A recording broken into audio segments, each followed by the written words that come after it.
4,000 কতশো kilometre, তার মধ্যে 3,000 something kilometre হচ্ছে অলরেডি কাঁটাতারের দ্বারা দেওয়া হয়েছে। এখন 857 কিলোমিটার জায়গা বাকি আছে, সেখানে কাঁটাতারের দ্বারা।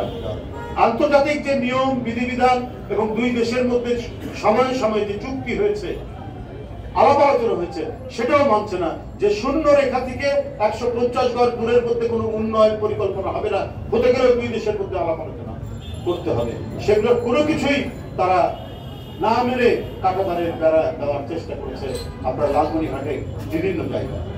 তো এর জন্য জনগণ যে দাঁড়াতে পারে তাদের দেশে বিজেপির সাথে, বিজেপির প্রতিরোধের সাথে, এই দৃষ্টান্ত শেখ হাসিনার আমলে শেখ হাসিনা করতে দেয়নি। তার ফ্যাসিজম দিয়ে, তার নির্মমতা দিয়ে, তার নির্দয়তা দিয়ে তিনি ভারতের সেবাদাস হয়ে কাজ করেছেন। উনি একটা কথা বলতেন যে নিজের দলের লোকদেরকে বলেছেন যে আমার দলের লোকের অনেককে কেনা যায়, শেখ হাসিনাকে কেনা যায় না। আরে আপনাকে তো সবার আগে কেনা যায়, ভারত তো আপনাকে সবার আগে কিনেছে। কেনার কারণে আপনি নিজের দেশের স্বাধীনতা, সার্বভৌমত্ব এবং গৌরবকে আপনি পদদলিত করে তাদেরকে অসম কাজ করার সুযোগ সুবিধা দিয়েছে।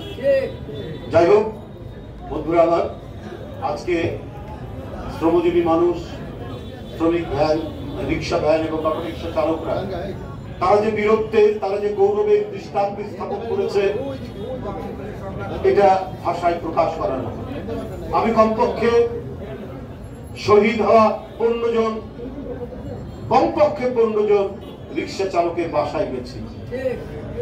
তার সন্তান বা স্বামী চলে গেছে, তার মা এবং তার পরিবার কিভাবে চলবে তার কোনো তাদের কাছে সহায় সম্বল নেই। আমরা দলের ভারপ্রাপ্ত চেয়ারম্যানের শুভেচ্ছা নিয়ে তাদের কাছে গিয়েছিলাম, তাদেরকে বলেছি যে বিএনপি ক্ষমতায় আসলে পরে এবং সব সময়ের জন্য আপনাদেরকে দেখা আমরা বলে এসেছি। ইনশাআল্লাহ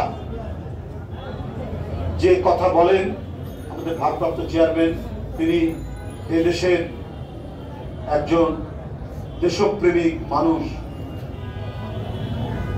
জিয়াউর রহমান, শহীদ জিয়া এবং দেশনেত্রী বেগম খালেদা জিয়া, তিনি প্রতিটি কথা অক্ষরে অক্ষরে তিনি পালন করেন।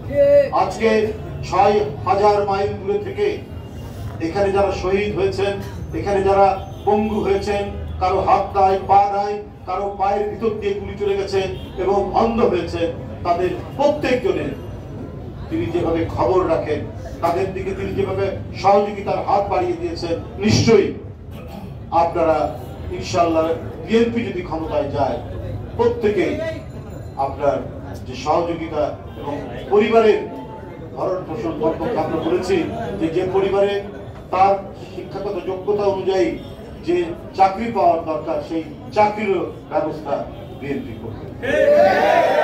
আজকের এই দোয়া মাহফিলে আমি আমাদের প্রিয় নেত্রী, দেশনেত্রী বেগম খালেদা জিয়া, যিনি অনেক দুঃখ কষ্ট করে আমাদেরকে তার আদর্শের ছায়াতলে আশ্রয় দিয়েছেন, যিনি এই দেশ এবং এই জাতির প্রশ্নে কখনোই তাকে ন্যূনতম বিচলিত করা যায়নি। তিনি অত্যাচার, নির্যাতন সয়েছেন, তারপরেও অন্যায়ের কাছে, অত্যাচারীর কাছে তিনি মাথা নত করেন।